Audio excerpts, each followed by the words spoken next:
All right. Well, this is going to be an interesting day today. For starters, my recording room today is exceptionally warm. So luckily I was able to reduce the temperature by about 2 degrees, but it's probably not going to get cooler because of the sound resistant measures I've taken. So with all of that being said, once again, I'm Charles, and it's time for another episode of Charles Weekly Party. There's an exciting episode up ahead, and before we get started, let's roll the intro.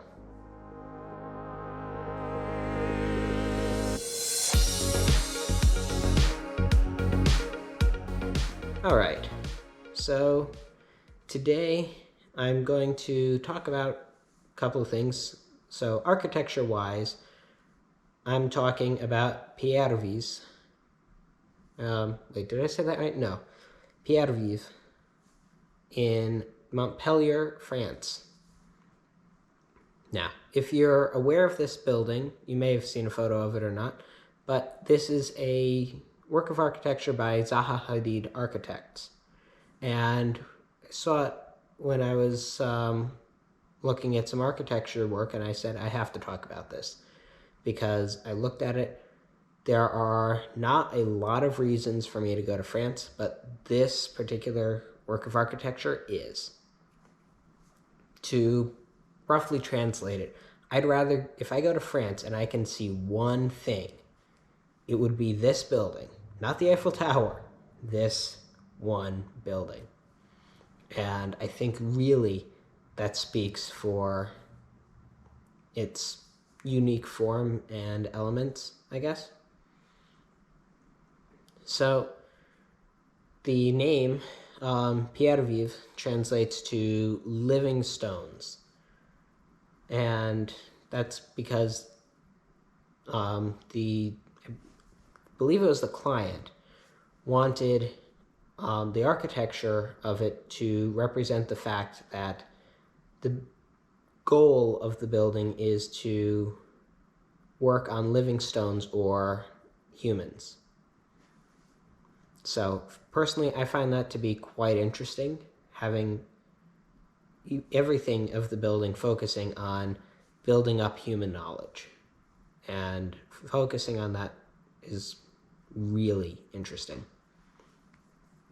So I believe I talked about, I think I've talked about this last week with the Centipec gas station, but this building also similarly has multiple parts under one envelope. And for this particular building, 3 parts.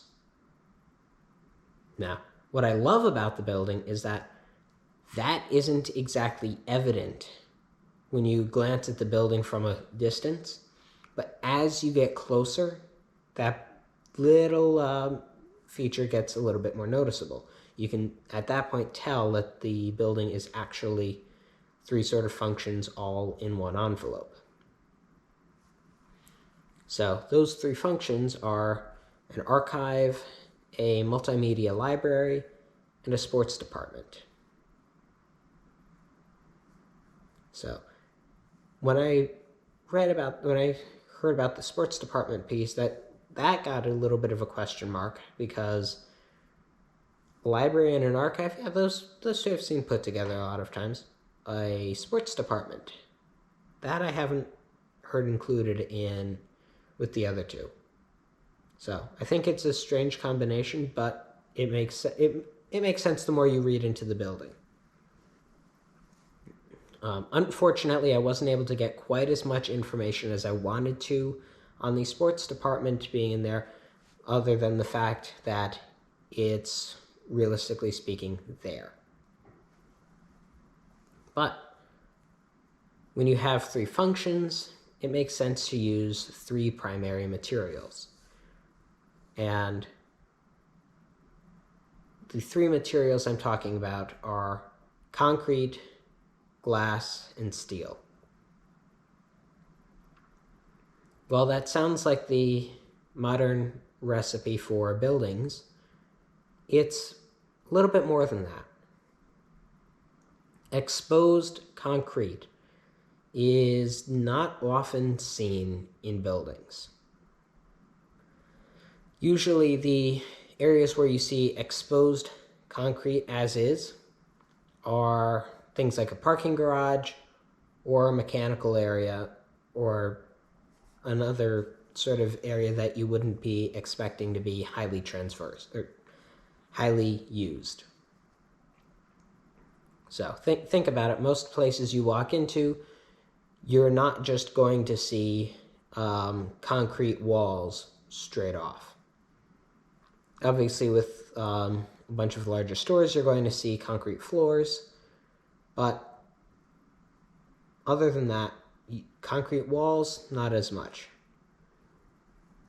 But the formwork used with the concrete, you have all flowing lines. It's not as much about it's taking and somehow making a quote-unquote cold material seem like a warm one. I don't think there are many buildings that really use concrete to be inviting, but this is one of them. So when the when everything was being proposed, because you had an archive, you had a library, and you had a sports department all as separate facilities, Zaha Hadid won by proposing to combine the three facilities into one. And the project was done because the existing facilities for each of these three functions was ever so slightly outgrown. Right? Realistically speaking, when you run out of everything that grows generally ends up needing to move to a bigger environment. So as we grow, we need larger clothes, larger shoes. As businesses grow, they need larger spaces, and as a library and archive get more collections, they need more room to store all of those.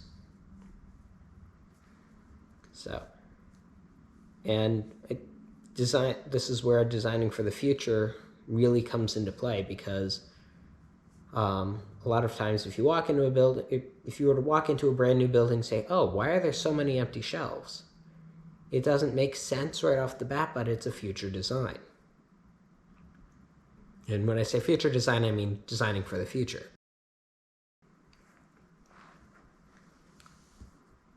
So, having everything there, the concrete sections sort of identify where you have the archive elements. Because for preservation reasons, you can't have an archive getting too toasted, not too toasted. You can't have the harmful effects that the sun gives causing damage to protected materials. And in my particular case, you have the sun superheating the room in which I'm recording, which really does not aid climate control measures, which a space like an archive needs so importantly, that the systems that keep the space under climate control are usually attached to a generator, because those spaces cannot, under any circumstances, exit a certain temperature range. So that's where having those elements opaque comes in great use. Another thing I like about this, and I think more generally about Zaha Hadid's architecture, is that there's just a great attention to detail. And I think detail is not only important, but I think it's what gives the building a lot of character. So you can have a simple painting. If you like, you could abstract everything. So taking a painting, you could say, okay, here's how it started off. Maybe you had 3 colors throughout it. Doesn't seem like much, right? Add some more colors into it. It starts getting more detailed. Add even more colors into it, and lines and all that other stuff. And then you get a work of art. And I think this happens to have gotten to that area as well. It's really a life-sized piece of art. And using all of the different organic elements helps to keep the building in a sort of flowing state. All too often, everything functions in a linear, straightforward way. And what this building does in particular is it keeps the straightforward elements, and it keeps some of the linear elements, but it makes some of those elements feel less linear. And shuffling people through sort of arteries helps with that. So when you enter the building underneath the cantilevered auditorium, you have an easy guide towards the main arteries for the multimedia library. And doing that guides people through to the crucial spaces. Similarly to how one could enter what's the word for it?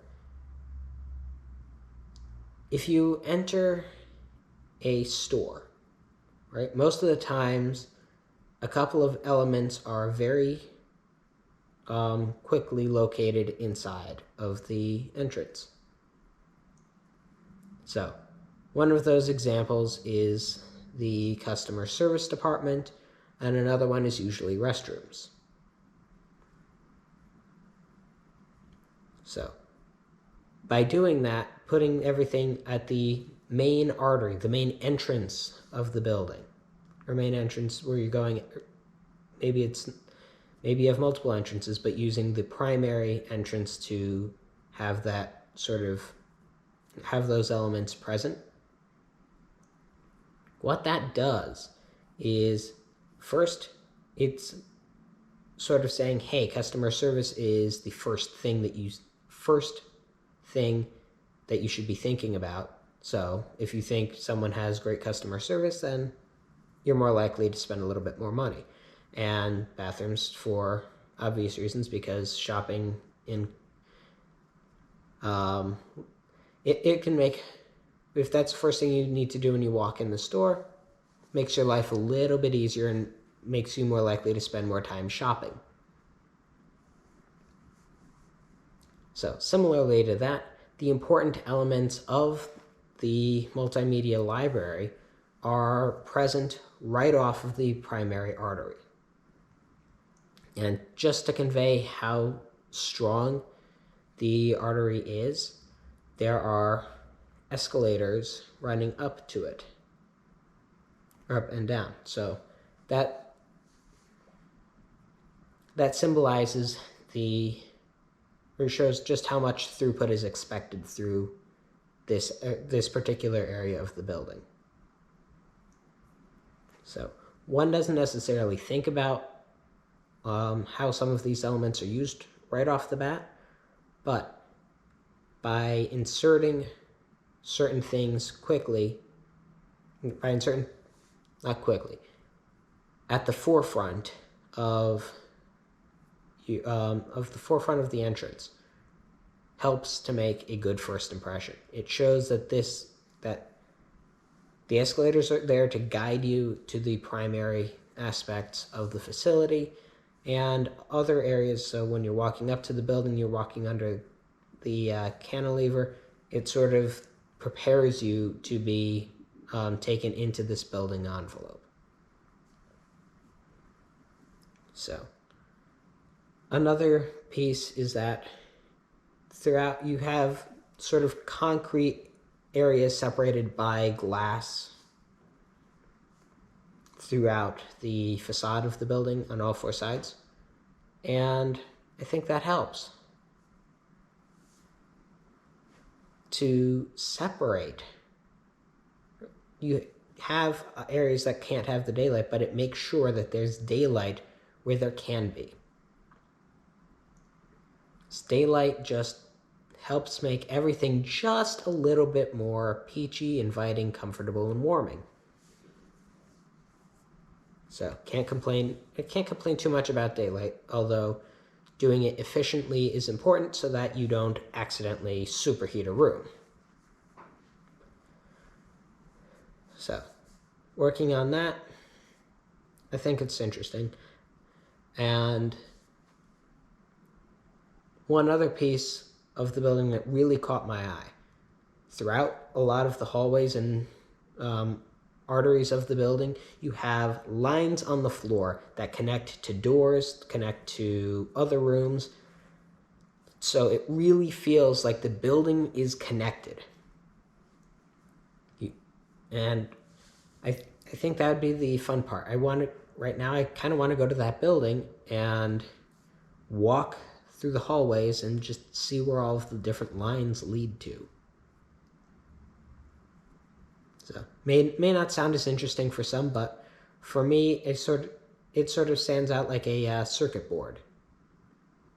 You have all the different lines going and connecting everything to everything else to make one interconnected system.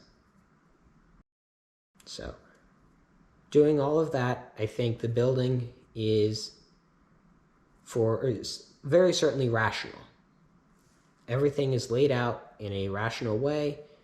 The function, you have the magical number 3 located through multiple areas of the building, 3 functions, 3 sort of pieces of the building, 3 primary materials. And I'll also say, now that I'm thinking about it, you really have 3, what's the word for it? 3 sort of primary colors outside of the building too. So the glass and the steel sort of blend together, but you have areas with yellow steel just to give it a little bit of accent, and I think that really makes it look amazing. So, and to a conversation that I've had previously, not on the podcast here, but I've had it with some of my other friends and colleagues in architecture, and what they've said is not exactly said. It was a discussion, and we all concluded that a building doesn't necessarily have architecture. Architecture usually has a building. But to make a long story short, a building does not have to be architecture. You can have a building that isn't architecture. So in that case, then what you may be thinking, what is architecture and does this qualify? Yes, this I think certainly qualifies as architecture. And the reason I say that is because it is thought out, it is planned out for that use. Everything is put together and designed as efficiently as possible to be used in the manner that it's designed for. It's not a let's move in and figure out how to make things work for us. It's let's make things work for us before we move in. So, case in point, when you walk in, everything feels like it works because it does. It's efficiently established to make everything work without a problem. Now, problems come up on the technology side more often than not.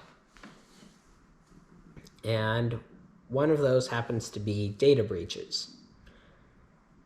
Initially, when I was writing this episode, I was going to talk about one, but now I have a second to talk about. And these both happen to be social media. So, first thing I'm going to talk about is what I was originally thinking with the Facebook data breach. Finding out about this one just happened to have irked me a little bit. The breach affected about 20% of users. So basically, 1 in 5 people are affected.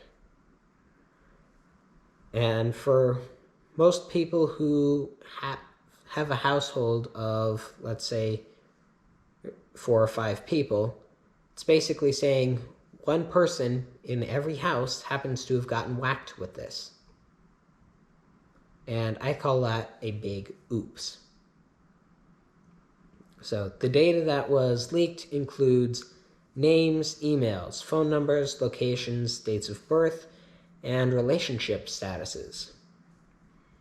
So the way the breach ended up working is that it scraped a lot of information that is theoretically publicly available.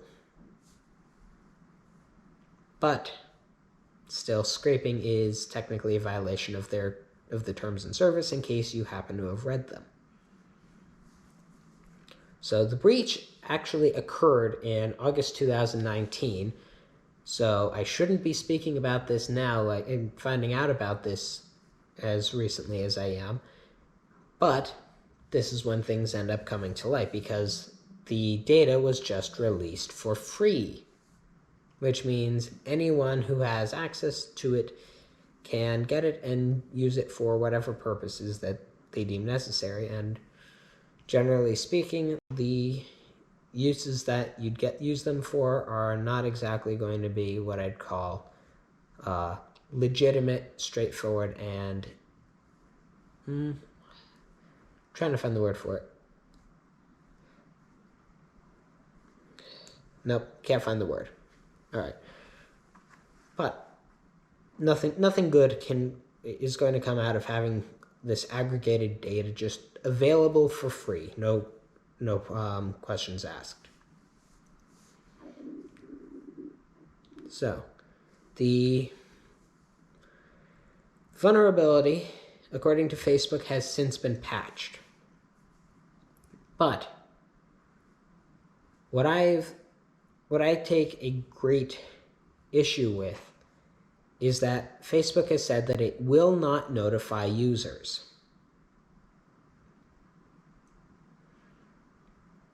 So for me, that's an important thing to do.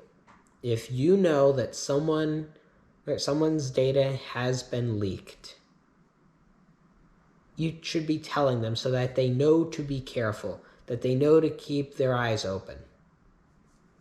Maybe nothing will happen, but that way they know that to be on the lookout in case something does happen.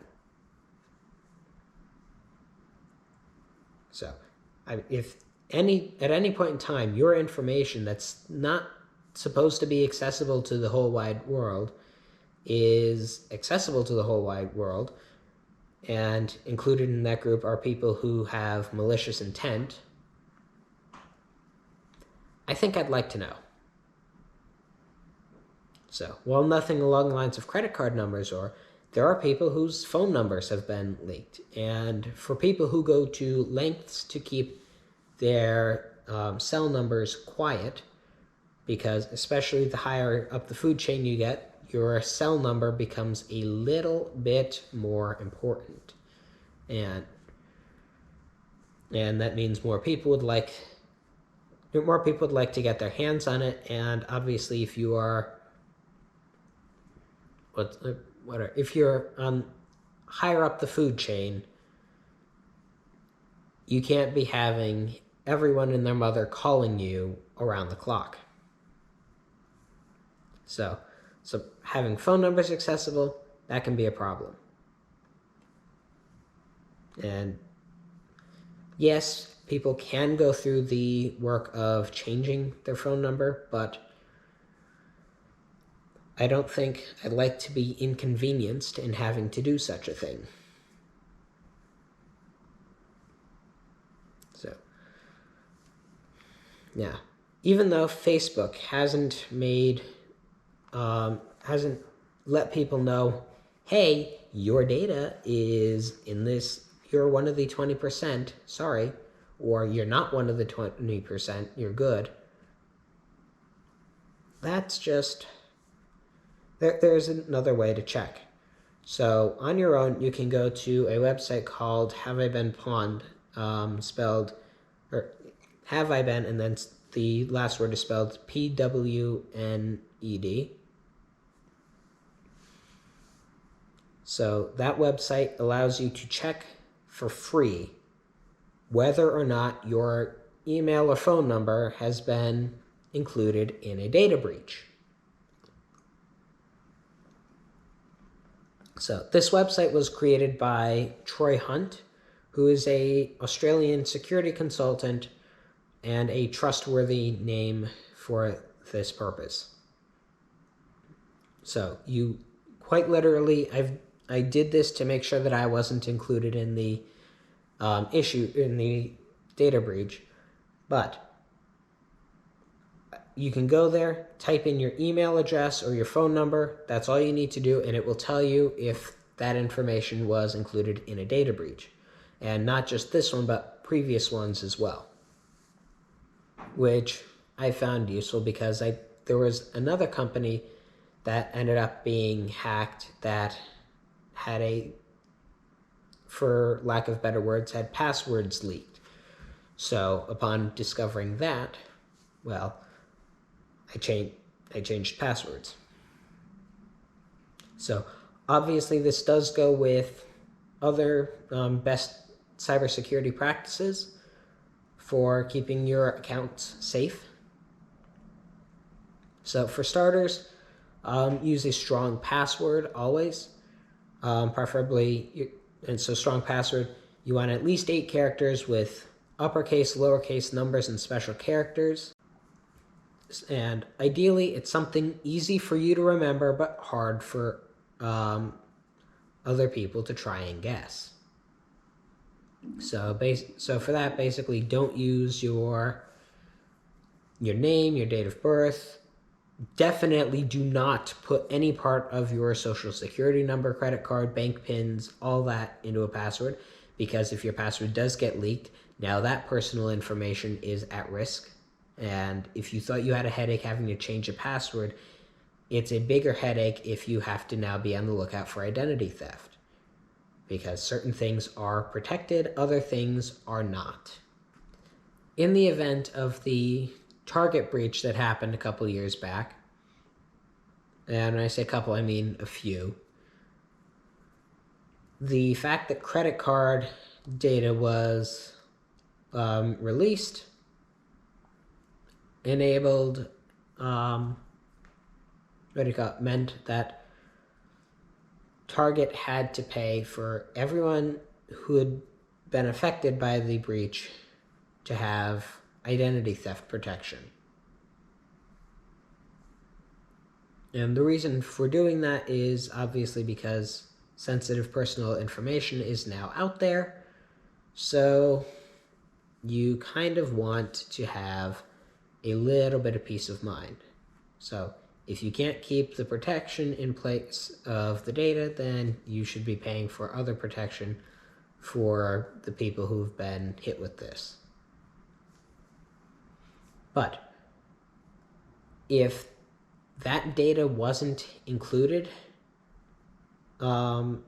sensitive personal information wasn't part of the breach besides passwords, then they're not going to have to pay for identity theft protection. You put your social in there, someone figures out that, hey, they have a piece of your social. Now you have a problem. So, long story short, don't include certain personal information in a password. It's not worth it. Might be easy for you to remember, but it won't help you. With respect to data breaches, I'm now aware of a LinkedIn data breach. And when I say data breach, it's more of, it's along the lines of the Facebook tool. So basically scraping information that's out there to put things together. So I believe that includes similar information, but having found out about this maybe 10 minutes before recording for the episode, I felt like it was something worthy to talk about, but not something that I can spend a lot of time on. So at present, I don't know if I'm included in that data set. However, it does include, I believe, 500 million users, so there's a decent likelihood. For lack of better words, that amounts to, what is it? If the world population, I think, was it's somewhere between 7 and 8 billion. But if you think about it, even on let's think about an 8 billion, you have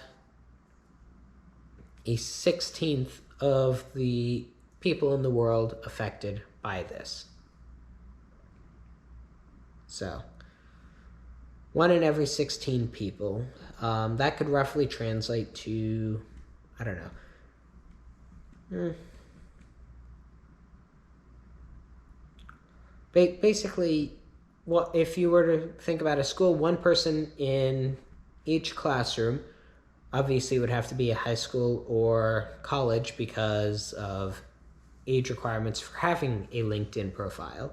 But imagine one person in every high school classroom has gotten affected by this. I think that's the best way to put it. So on the upside, despite releasing about 2 million of 2 million users' information to prove that what they had and that it was available, the hacker group the group responsible for this is sending out, or is, I think, requesting a 4-digit number for all of the information. So I think and I hope that Microsoft will take the move of buying the data that was scraped. Especially if it is only being sold once.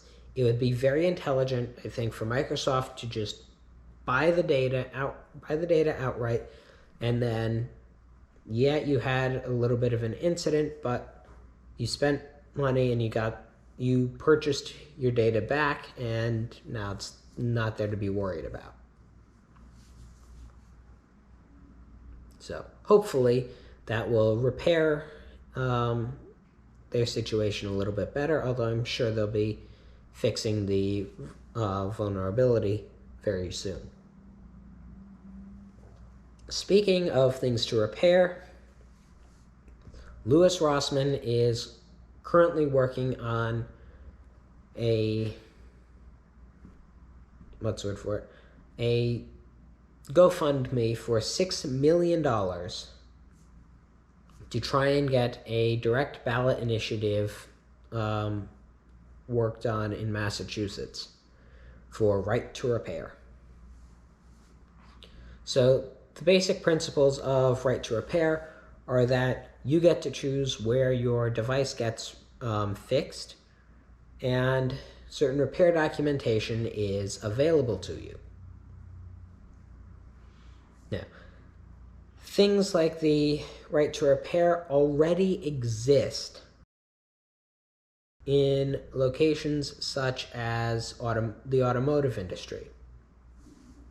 So if you buy a car, you don't need to bring it back to the dealership to get it fixed, which in a lot of cases is the worst thing that you could possibly do, or at least for your wallet. But you have the ability to bring it to other repair shops that you may know and love to get the work done. And even with all of that, you have one aspect of your car that is guaranteed to be user replaceable. And that happens to be the headlights. So, under any circumstances, a car manufacturer has to provide a way for the user to be able to change their own headlights. Obviously, in more modern generations, you have LED headlights that have custom pieces in, but I haven't looked, but there's got to be a simple way of handling that. Because as long as LEDs do last, they do have a lifespan. So just having the ability to replace some of your own stuff, I think ends up being considerably useful. And for some things, there are trade-offs involved. So I'm sure many people remember the time when a battery was easily user replaceable. And nowadays, that isn't as much. In modern smartphones, that isn't as much a feature. So, while that's had a theoretical advantage of having what's the word for it? Having the advantage of being able to switch out your own battery in case the thing ever decides to go bad, but it makes the phone a little bit thicker. So I think the important piece is having the ability to bring it to places that are able to go and take your device apart and fix the battery.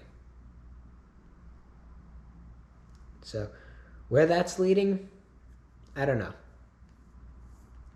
Hopefully everything will work out well in this peaceful right to repair, but I think everything should have some degree of ability to repair. And that's not only that's not only a important ability to have, that's also for sustainability. I don't think you can really claim to be sustainable if one piece goes, then everything the entire device is rendered useless. Which for a lot of things is where we currently are. I know I have a variety of different things, different devices, and I know my iPad, if something happens on that, I may be able to get it replaced, but I don't think I'd be able to do it on my own.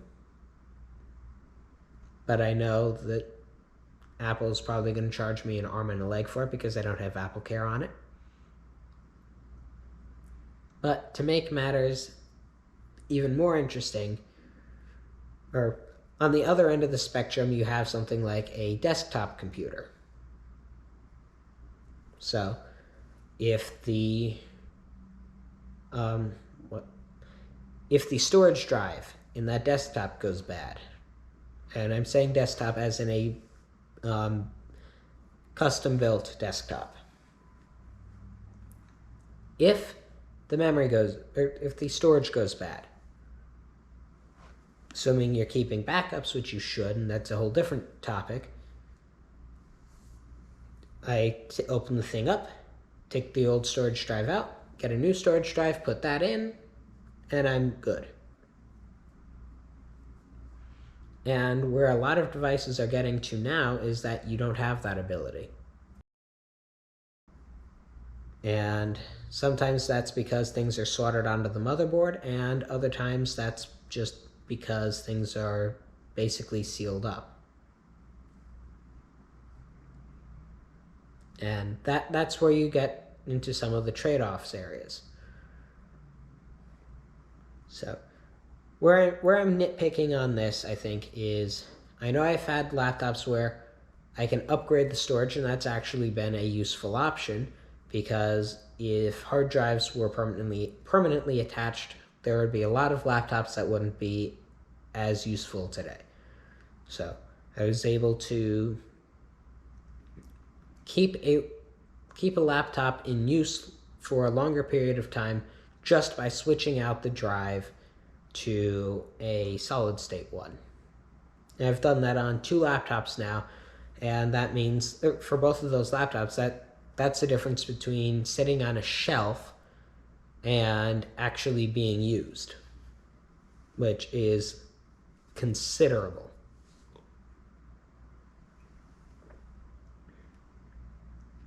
Yeah. With the $6 million goal of this right to repair initiative, though, according to Rossman, if the $6 million goal is either reached or within reach, they will go through with bringing in a law firm to have the direct ballot initiative put through, so that voters can directly select to have right to repair in it. In the event that they do not reach the goal, which I believe needs to be hit by August, the funds raised will be used for traditional means of lobbying. So trying to convince lawmakers, hey, put through things to protect consumers, which I think needs to be done because right now there's not nearly enough materials recovered from e-waste.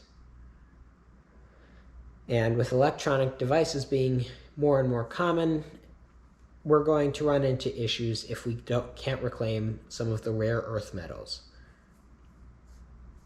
And especially if we don't, then we may get to a point where we can't have more devices because we simply don't have the materials to be able to do so.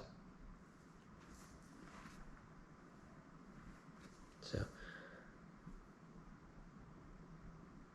long story short, I think it's been a fairly interesting week.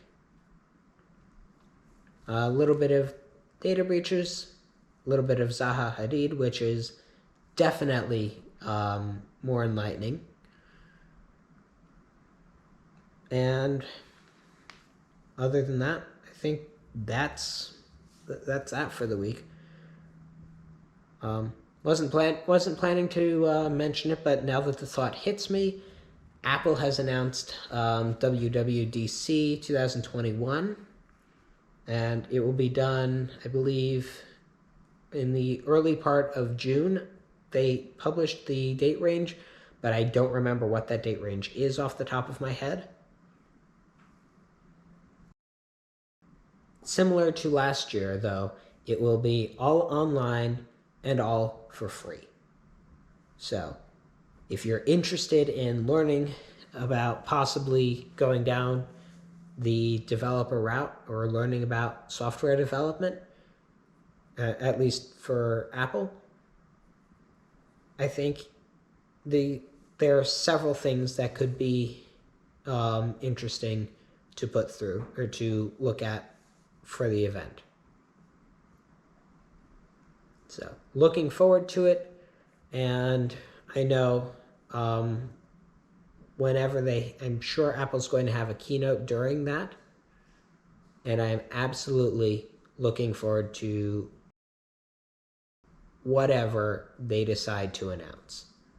I've heard some rumors, but I can't wait to see for myself what has actually been established between between software and hardware. I think that I'm already looking forward to.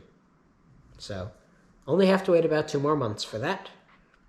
But you don't have to wait 2 more months for another episode of Charles Weekly Part T.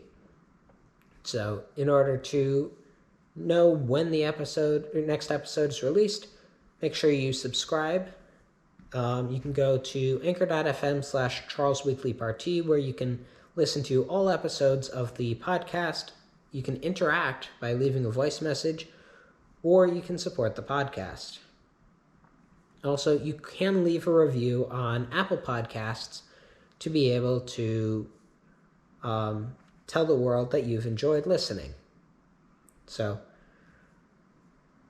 not to mention, you can, if you want to, see the action, or you can look at that on YouTube.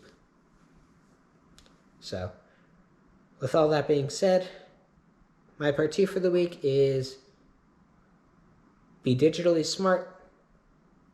Make sure your passwords are safe. I'd say run a check through Have I Been Pawned, and make sure that if you are on that and you find websites that you haven't changed your that have been leaked, that you haven't changed your password on, I'd say change those quickly.